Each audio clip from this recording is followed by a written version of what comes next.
കഴിഞ്ഞ 2 വർഷം മുമ്പ് മുതൽ ഞാൻ വീട്ടാവശ്യത്തിനൊക്കെ ചെറുതായിട്ട് ഇഞ്ചി നട്ടത് പോളിത്തീൻ കവറിനകത്താണ്. അപ്പോൾ വീട്ടിലെ ആവശ്യത്തിന് നട്ടിട്ട് നമ്മളൊരു പരീക്ഷണത്തിന് ഒറാമിക്സ് അതിൻ്റെ സാധാ വളം കൊടുക്കുന്ന പോലെ ഒന്ന് ഇട്ടു നോക്കി.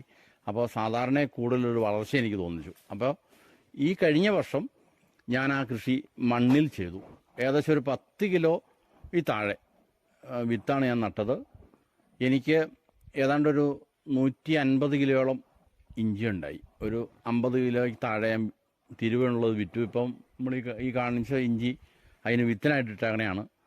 സാധാരണ രീതിയിൽ ഇതിനു മുമ്പൊക്കെ നേരത്തെ കൃഷി ചെയ്യുമ്പോൾ ഒരു കാരണന്മാർ പറഞ്ഞാൽ ഒരു 1.5 വിളവെന്നൊക്കെ പറഞ്ഞാൽ ഒരു 10-15 തുലാൻ ഇഞ്ചി ഉണ്ടാവുന്നൊരു രീതിയായിരുന്നു ഒരു 10 കിലോയ്ക്ക്.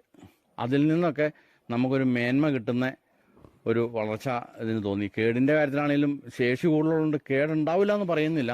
എന്നാൽ അതിന് ഇച്ചിരി ആരോഗ്യ കൂടുതലും നല്ല പാവിന് നല്ല കട്ടിയും കാണുന്നുണ്ട്. നല്ല ഒരു റിസൾട്ടാണ് പറയാനുള്ളത് ഇഞ്ചിയെക്കുറിച്ച്. കർഷക കുടുംബമാണ് എൻ്റെ കുടുംബം. എല്ലാവരും തന്നെ എൻ്റെ ഫാദറും അതിൻ്റെ ഗ്രാൻഡ് ഫാദറും ഒക്കെ കർഷകരായിരുന്നു. ഞാനും അതുപോലെ അവരിൽ നിന്ന് കണ്ടു പഠിച്ചത് വെച്ച് എല്ലാ കൃഷികളും തന്നെ എനിക്കുണ്ട്. നെല്ലുണ്ട്, ഇഞ്ചിയുണ്ട്, മഞ്ഞൾ, അതുപോലെ ഇത്തിരി കച്ചൂലമൊക്കെ നട്ടിട്ടുണ്ട്. അതുപോലെ റബ്ബർ, തെങ്ങ്, ജാതി, ഇതിനെല്ലാം ഞാൻ ഈ പറയുന്ന സാധനം ഉപയോഗിച്ചു നോക്കി.